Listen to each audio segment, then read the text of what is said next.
Well, my name's Roland. This is my precious wife, Carolyn. We live in New Braunfels, Texas. That's where our offices are. That's where we live, but that's not where we minister. We minister along the Mexican-American border in very, very poor areas, in garbage dumps, actually. It's kind of a crazy thing when you think about where we've come from. We started out in small-town America, in the middle of the United States, and heard the call one day at a missions conference in St. Louis, Missouri. We were listening to T.L. and Daisy Osborne. They prayed for us, and our lives were changed forever. All of a sudden, it was very, very difficult to work and live and continue our life in Charleston, Mississippi County, Missouri. And within a month and a half, we sold our home. We sold a brand new car that we'd bought, and went to McAllen, Texas, learned Spanish, and headed to the mission field. We really didn't even know what that was all about.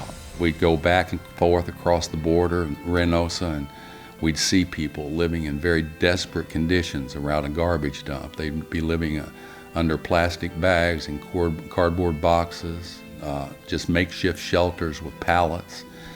And early on, I heard God speak to my heart, and he said, "Roland, you can do something."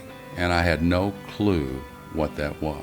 I think about Psalms 113, where it talks about how great our God is and who is like our God. And then it says, he lifts the poor and the needy out of the ash heap, out of the garbage dump, who have been thrown away with the trash. And he sets them with the princes of his people. Years later, we've built over 2,500 little homes for homeless families to live in, and I still don't know how to build a home. We've had teams from Chicago, Kansas City, St. Louis, Colorado that come back year after year after year after year. 2010, there was a flood along the Rio Grande in Reynosa, and it flooded 700 homes that we'd built for homeless families, and the water stayed up for 2 months. All the families were living on a levee. I asked them what their greatest need was, and they said school for their children. They said in 2 weeks school starts, and if our kids don't go to school this year, there's a chance that they'll never go back to school.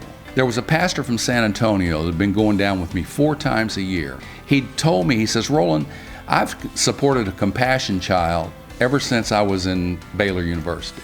And now you're bringing me down here, and I'm getting to know kids that need our help. Do you think there's anything we can do?" And I said, "Well, let's put together a pilot plan. Let's just plan to help 25. I thought we had enough money to register 189 to buy everything that they needed. Well, ended up that Carolyn and I spent 7 days, worked 18 hours a day, started registering kids. At the end of the week, we had registered all 405 kids and supplied all their needs to attend school that year. Today, we are sponsoring 595 children through our program called Escuela Viva. And believe me, folks, it's a huge blessing. Children now that never would have gone past 6th grade are now graduating from high school. And so it's just incredible what God's done. You know, it's not just Roland and Carolyn, but it's a partnership. It's people like you that come and partner with us to reach out to these people in a garbage dump. And so we just want to say thank you. Thank you from the bottom of our hearts. We couldn't do it without you.